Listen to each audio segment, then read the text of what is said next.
Hey guys, this is Mel, and I am back to talk about the 100 episode 705 titled Welcome to Bardo, which premiered Wednesday, June 17th, 2020 on the CW. I'm recording 50 minutes after the episode is aired, so huge spoiler alert. If you haven't seen the episode already, please go do so first. I stress it completely. Go see it first, and then come back to see what I have to say about the episode. Also, I add a little something to the video. I'll get right to that in a moment, though. So, huge spoiler alert, like I said. Also, my other video reminders are up on screen as well. Huge shout outs to Jen Velos for her comments on 701 and 702. Greatly appreciate it. Welcome back. And then also to Mr. Legendary AO again for their 703 comment. Thank you again for that. I only do the shout outs if I see the comment beforehand. Unfortunately, I saw it after I've already edited my 704 video and then rendered it, which takes forever on my computer. So I wasn't going to redo the video again. So I figured I'd push the shoutouts to this one. So there you go. Thank you for your thoughts, taking the time, and just keeping the discussion going for me too. We only got a final season left to talk about this, and let's get talking, because this episode was like 702 vibes. So let's just get right into it. I'll try to do this less than 20 minutes, hopefully less than 30. Because of all the information we got in this episode, I might ramble, just try to make sense of it, but you'll see why in a moment when I bring it up. So let's get right down to it. And the first one is what the hell happened in this episode. We are jumping around when it comes to timeline, and I'm saying this right now. If there's ever a time to pay attention to the timeline, it is right now. Because I swear, the reason why it's been 50 minutes after the episode is aired that I'm recording, I was trying to make a timeline for myself, trying to like visually see, because we jumped around everywhere, and because we also have to deal with Skyring time, we had to deal with Bardo time, we had to deal with Sanctum time. It's everywhere. So I made a diagram, and it will be popping up in this video as I continue. But first off, from the other episodes, for Sanctum, apparently it's still technically the same day as the events of 703. That was the false gods, the reactors issue, because in this episode, Imori and Murphy are still being treated for the radiation poisoning after dealing with the reactor core. So there's that. But there's still mention that like Clark and the others are gone. So maybe it's within, I don't know. It's tough because the 100 wiki says it was supposed to be the same day as 703. But I would maybe hazard a guess, like maybe it's like the next day, or at least like hours after. I don't know. But that's what the official wiki had said, so I'm keeping it there. But because we're jumping around everywhere, it's been 31 days Bardo time, or at least for Octavia. For her, it's been 31 days. Actually, no, based on that's another thing too. It says it's 31 days since Octavia returned from the anomaly after spending 10 years there.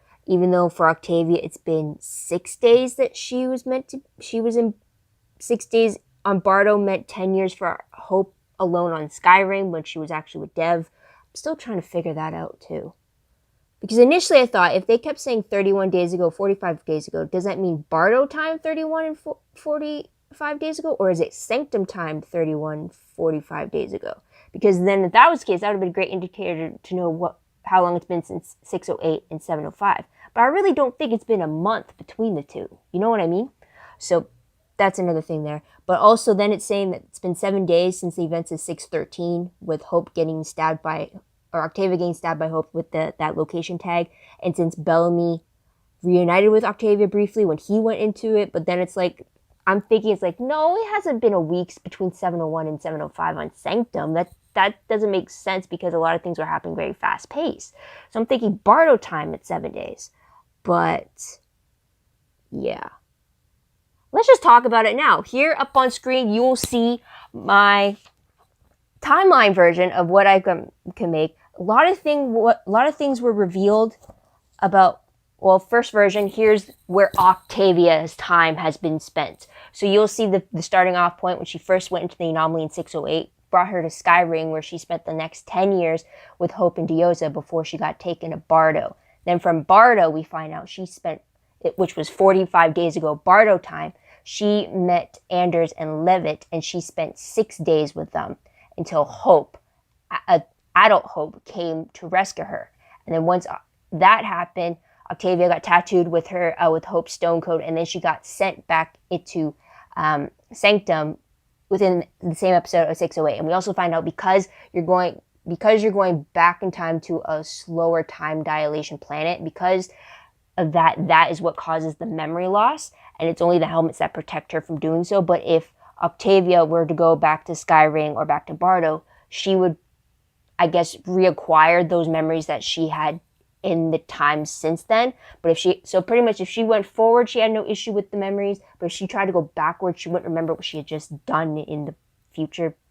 I don't know. That part still confuses me, but then it kind of makes sense. But it's kind of, I don't know. But that's the case. So then we follow Octavia for the rest of season 6 until 613, when she gets reunited with Hope and then stabbed with a location tag. And then Octavia finds herself back at Bardo with Anders wanting to go into her brain again for more information about Clark. And then which is supposed to be 7 days ago Bardo time. So there's that. But just when she wakes up after returning to Bardo, she finds out that Bellamy is there, and Anders wants her to talk Bellamy down because they don't want any more people to die. So before they can safely send Bellamy back to the Sanctum, even though he doesn't want to leave with Octavia, and Octavia wants him gone so that Anders doesn't hurt him, and she's willing to cooperate when it comes to Clark. Instead, this explosion happens at what we're assumed to believe is that Bellamy got blasted through the open anomaly door, but we don't know where he got blasted to. He also went with the guy he was holding as a hostage in that situation as well. So there's that. But for Octavia, 7 days later, she's still hooked up to the memory capture machine. And this is where she gets rescued by Hope, Echo, and Gabriel, which is supposed to be present day Bardo time. So that's where we have for those characters there. Now, if you want, I don't know if that present day is supposed to also match up with present day Sanctum. Who knows? But for all our characters at this point, now we're supposed to be at their present day setting, I guess you could say. Now, here's this version of the diagram for Hope. Hope is, again, orange arrows, if it wasn't clear before. Octavia was green. I was going to put them on at the same time, but then that got to be too many arrows. But as you can see, we have, since Hope was born on Skyring, she spent first 10 years with Hope and Deoza before they got separated. And then she spent the next 10 years with Dev. Again, I don't know if it was shortly after she was alone. I don't know if it was shortly after Hope and Deoza, or not Hope. I don't know if after 10 years. I don't know if Dev came shortly after Octavia and Deoza had been taken to Bardo, or if it was 2 years for Hope and then he was brought into Bardo, because as you know, Hope was introduced as being 22, and yet we only have 20 years of Bardo on Skyrim accounted for. But anyway, she spends 10 years with Dev on Bardo. Things happen. Skyrim, sorry.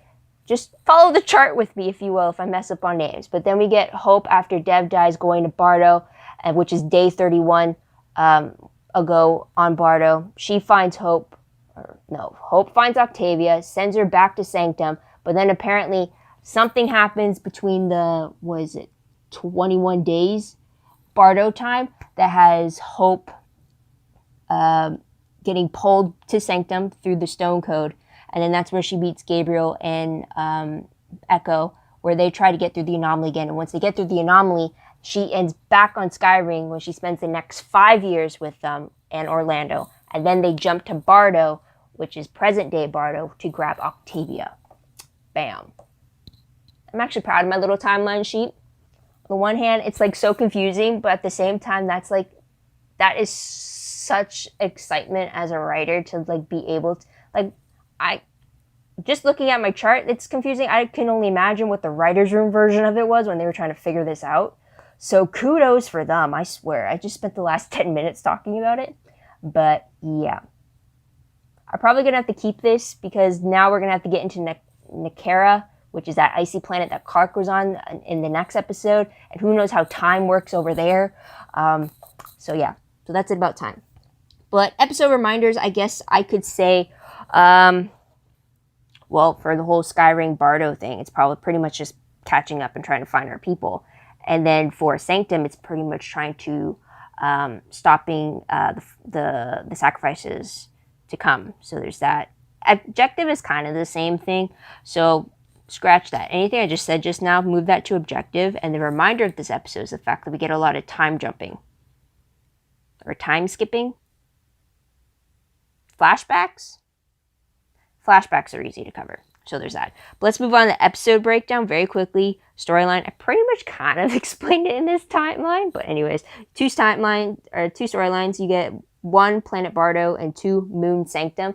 So helpful that they actually use the title cards to tell us specifically, and they're like big bold words, so it's like you could not miss it, but very helpful. So we got Planet Bardo. We had, 5 different times we see Planet Bardo. 45 days ago, 34 days ago, 31 days ago, 7 days ago, and then present day Bardo. So that's something. And then we see, so for the 45 days ago, the Octavia and Dio's a bit. We hear Dio's voice, but we don't see her. But for them, it continues from where they were last seen in episode 702. So that's something there. But with this storyline, we get Octavia spending six days between 45 and 34 in the memory capture machine with Levitt, and he's trying to, she's trying to fight the memory capture, but he's trying to retain information. But Octavia strikes a deal saying that if you leave Hope out of the report, I'll tell you everything you want to know. And once he agrees, she takes him all the way, like she pretty much tells him his whole life story. And we see that through flashes on his little screen, which is also pretty cool, but also very evasive as well. So there's that. But we do get a little bit of an idea of how Bardo is structured within the building when Octavia tries to make a run for it.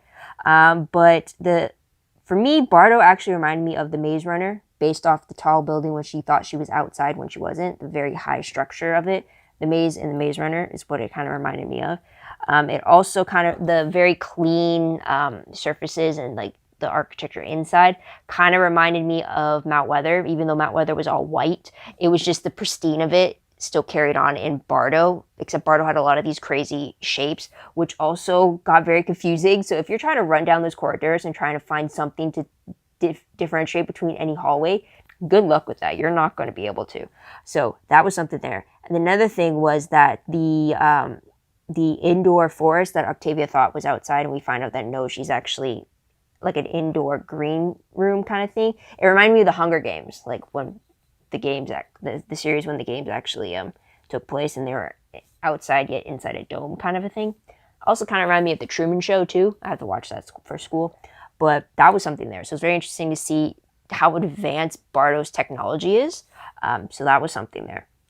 Even though we technically, anyways, even though the room that Octavia spent most of her time, it was very, very pristinely clean white rooms, very reminiscent of Mount Weather. So there's that. Now, in regards to Sanctum is still present day. I'm pretty sure I'm going to call anything Sanctum related to be present day because that's the timeline we've always been following before the anomaly kind of kicked in. So there's that. But we found out that the Keepers of the Light, or the followers of the Primes, they are threatening to sacrifice themselves every hour until Russell is released. Murphy truly steps into the role when, one, Emori isn't healthy enough to do it due to the radiation poisoning. He's clear for duty, but he really steps in when he sees that the kids are being prepped for sacrifice. Either A, the followers are just too scared to do it themselves, or B, they think putting kids in the role is going to make Indra cave to the demand of releasing Russell. But to have your parent sacrifice your child like that for the belief is like, wow, no. That should already tell you that something's wrong, right? So there's that. But then Murphy is exposed as a fraud and not as Daniel Prime, although Russell defends him. I don't know if they believe then that they were mistaken, that Murphy wasn't actually Daniel Prime, or they now believe that even though he's not Daniel Prime, Russell still views him as family. So it's like, I don't know.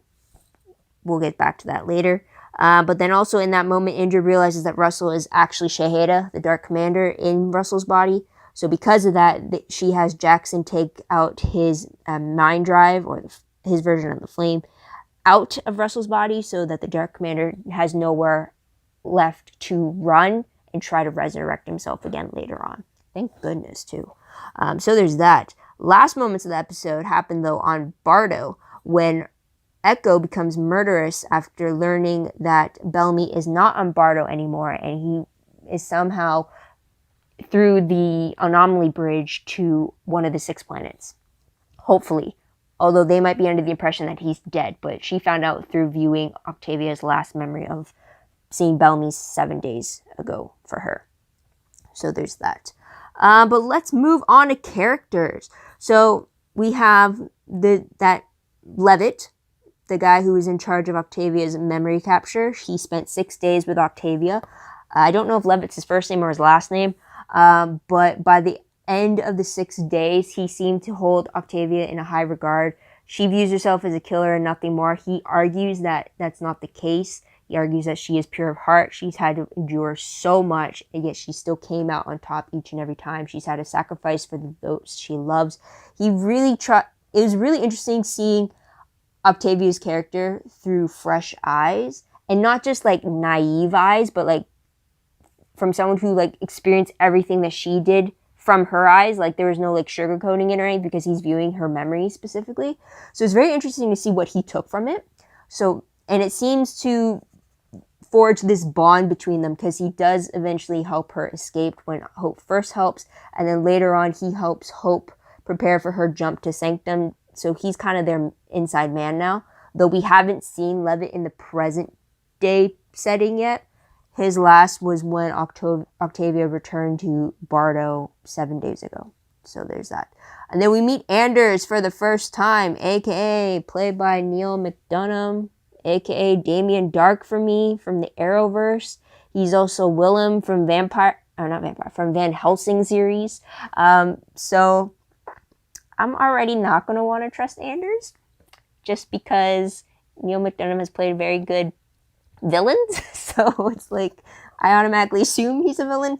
But now that he's targeting Clark for some reason, he keeps alluding to the fact that she's this key to ending the last war. Why there's a war to begin with, I don't know. But he seems to be Bardo's version of Russell from the looks of it, like the original Russell. So there's that. Also, we get a name for Captain Meredith. He's the bald Bardo soldier that Clark was dealing with in the previous episode, back on Sanctum. And yeah, so he was the one, he left Bardo 7 days ago, Bardo time, to get to Sanctum. And they kind of appeared and were they might have been a part of Bellamy's abduction, or maybe they all arrived, but he was part of the group that stayed behind to deal with Clark. But yeah, there's that. And then we have, I'm not going to include it up on screen, but there is Bellamy's hostage, who is played by Jonathan Scarf, aka Axel on the show Van Helsing. I think Anders called him the conductor or something. I don't have a name for him just yet as I'm recording. If we do, then he will be posted. Only reason I mention him is because A, I recognize the actor, and B, he was Bellamy's hostage in his scene in the stone room, and the fact that they both weren't there after that explosion went off and the anomaly door was closed. I'm assuming wherever Bellamy ended up, I'm assuming that his hostage also went with him. So that's why I'm mentioning him. So there's that. Let's move on to tidbits very quickly. We find out that, or we technically found out last episode, but we got confirmation that Penance is the name for Skyring. And it was originally a prison planet long before Dioza and Octavia got there. We get this confirmation between Octavia and Levitt. Also, Clark and Cove on Nakara, that icy planet, they are not present in this episode whatsoever. I'm kind of glad, even though I was excited to see what was going on over there. With how much was unpacked in this episode, and the fact that we jumped around so many times, I think it would have been too much if we had to jump to a third planet as well. So it looks like we might get full focus on them in the next episode. But also, we have Gabriel making the observation that Earth may have had its own anomaly stone, based off of the whole shepherd story that Bardo's been preaching about, how kind of alluding to the fact that they weren't from Aegis 3 like Gabriel originally thought, but they kept claiming that all of Bardo had come from Earth from the stone or something like that. I don't know. I have to do a little bit more research, or maybe wait a little bit more. Maybe Levitt will tell us when we find him, hopefully. Or maybe if Clark ever comes face to face with Anders, she might get an actual history lesson about Bardo. Who knows? We need one of those. But there is that. Also, we have when Octavia first appeared on Bardo, if I remember this correctly, Levitt and Anders were both confused by how human Octavia seemed to be. I don't know what that could mean. Either A, that means everyone on Bardo is not human, or I don't know, because they definitely know that she is not one of their disciples. But then what does it mean to be a disciple aside from their belief? Is there like something physiologically different about them? Who knows? We'll have to find out about that.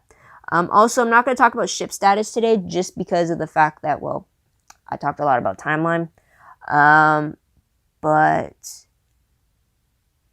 yeah, the only other true ships that you can really, like, relationship stuff that you can focus on is probably Murphy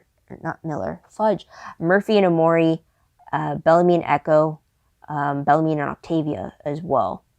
Then Hope and Octavia as well too. Yeah, that's pretty much it. So there's that. Kind of talked about it. But most shocking moment of the episode, I think, well, storyline wise, the shocker was the fact that we actually got to see Bellamy and Bardo. Yes, it was for a quick moment, but I wasn't expecting to see him at all. So the fact that we did was quite something. But the shocking moment for me was the fact that I got very emotional once Bellamy started showing up during Octavia's memory capture session. I do not know why. I don't know if it's because Bellamy has been absent for so long, and that's why I'm getting emotional, or it's the implication of just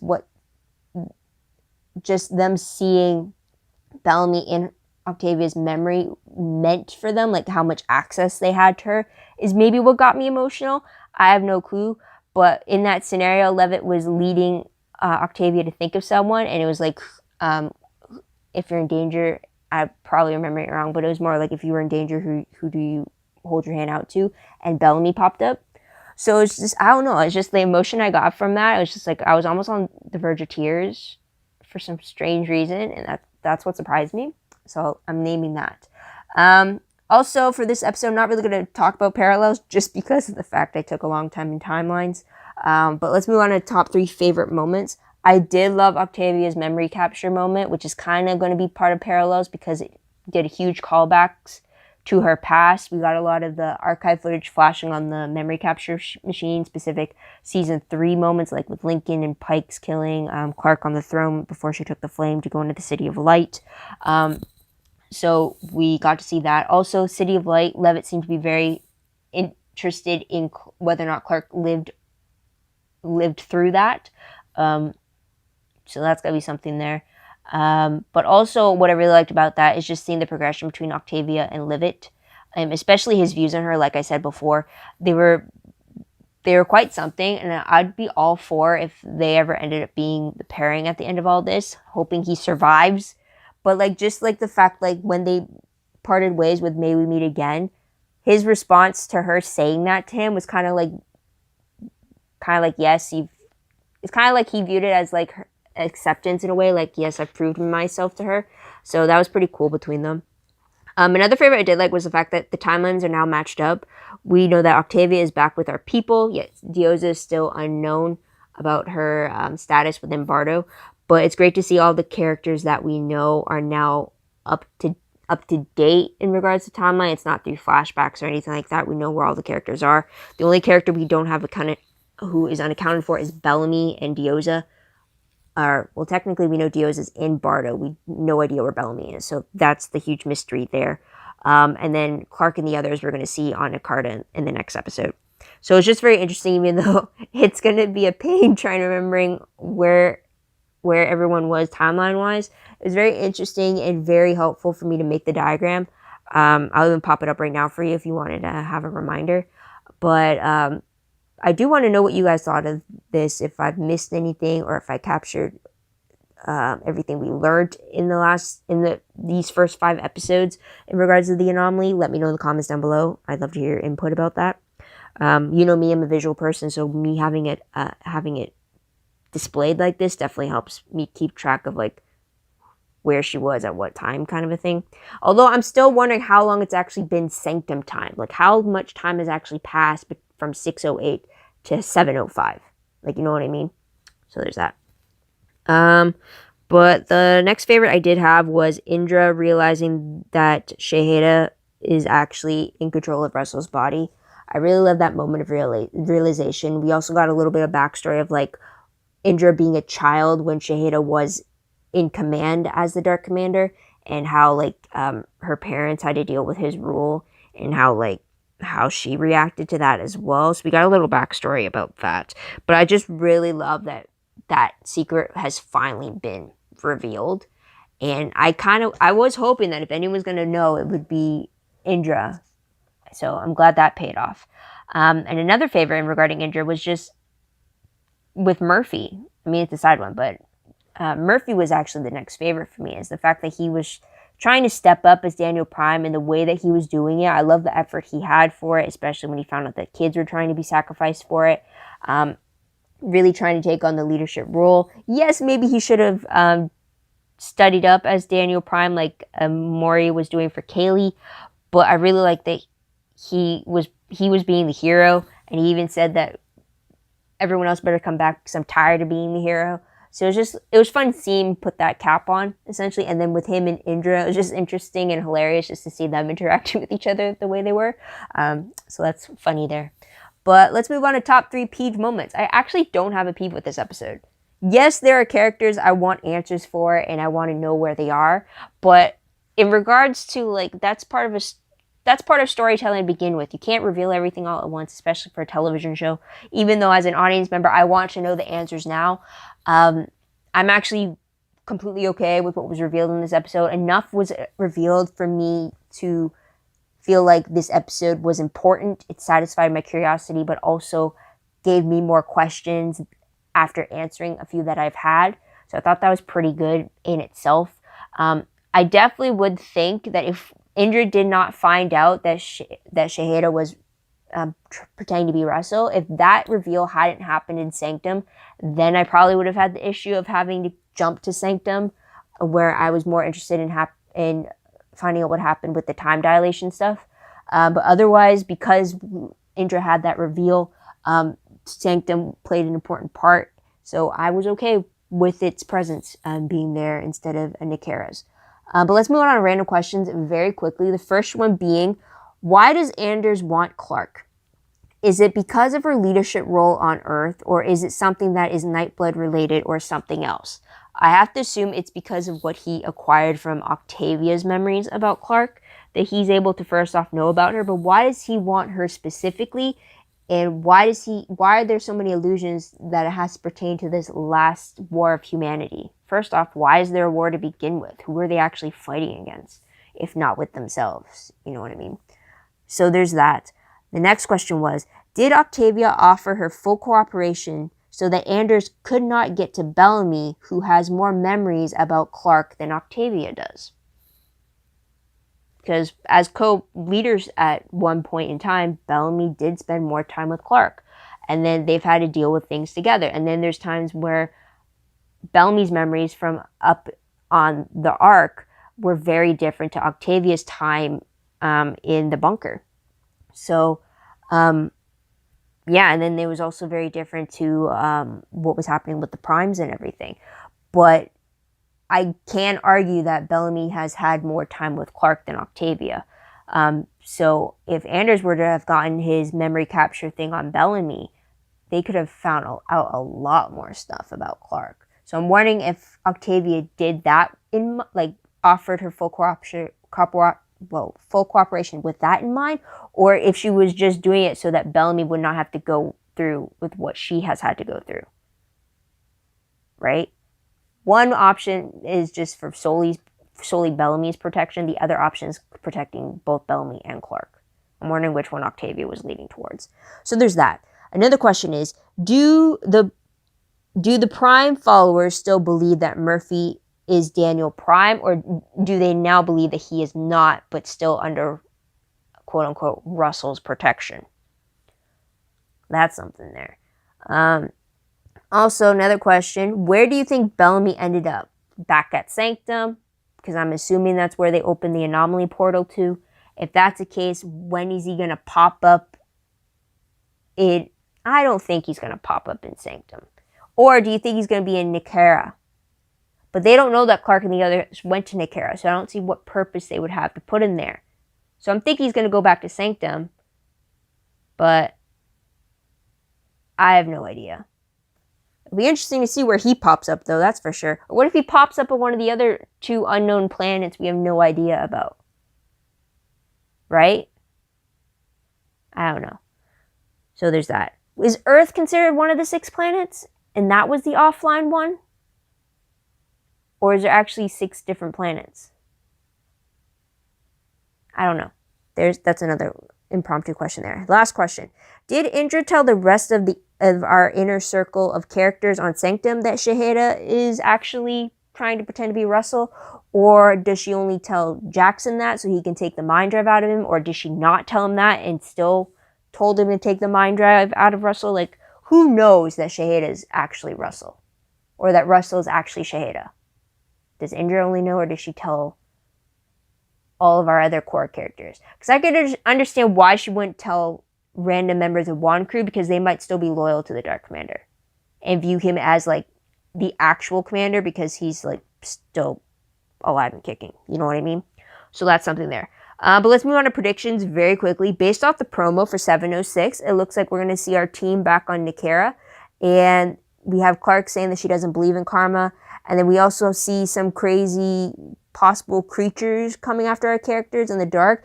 The feel of the promo had me thinking of, like, you know, like those laboratory horror movie type of scenarios where it's like they find something ancient and then, like, it's suddenly alive and now they're picking off the scientists one by one to try to get free. That's the vibe I got with this promo.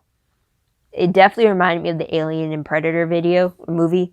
Like that kind of vibe of it. And then also the movie The Thing, I think, as well. It's been a long time since I've seen these movies.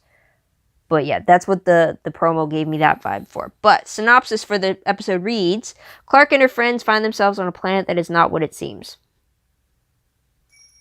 Gotta hand it to those writers over there for giving me the least amount of synopses to work with. So that's always good. Nothing's going to be spoiled or teased in this unless I purposely go looking for it, which I don't usually do outside of the synopses because I don't want to trip myself up before going into it. Fresh kind of eyes, you know, all that. But otherwise, that's pretty much it, guys. What did you guys think of this episode? What did you guys like about it? What do you think will happen next? Let me know in the comments down below. Love to hear your thoughts, theories, and opinions about what you think will happen next. Also, don't forget to like this video, subscribe to my channel, check out my other videos if you haven't done so already. If you want, check out my Tumblr page. Link for that is down below. I reblog promos, web clips, quotes, gifs, synopses, news, all that good stuff, all found in one place, so go check that out. I am behind, but I am almost done with my current term. I'm on week 9 of 10. So hopefully by the time next Friday happens, I can go on Tumblr and update everything I can when it comes to the 100 at least. I also am thinking about putting my little diagram about the timeline thing on Tumblr too. So if you want, be on the lookout for that. But yeah, I don't know how I'm going to label it. I'll definitely label it for 705 for sure. But maybe I'll have a separate tag for it specifically and then link it up on WordPress, which is also linked down below. Anything I post online is connected to WordPress, a little more organized, a little more detailed, but still a work in progress as well. All my tag lists, if you want to find a certain Tumblr tag, the whole list of them is on WordPress. It originally was on Tumblr, but the Tumblr did something and it delinked all of them, so then I just moved it to WordPress and it was easier to keep everything intact and cyclic, all the same and looking better. So there's that. But otherwise, guys, that is pretty much it. So thank you so much for tuning in. Thank you so much for your patience. I hope you come back next week to see what I have to say about the next episode. But until then, guys, this is Mel. Wish you all a great day, great week wherever you are. Please stay safe wherever you are in the world. Please stay healthy if you can. And until then, guys, bye for now.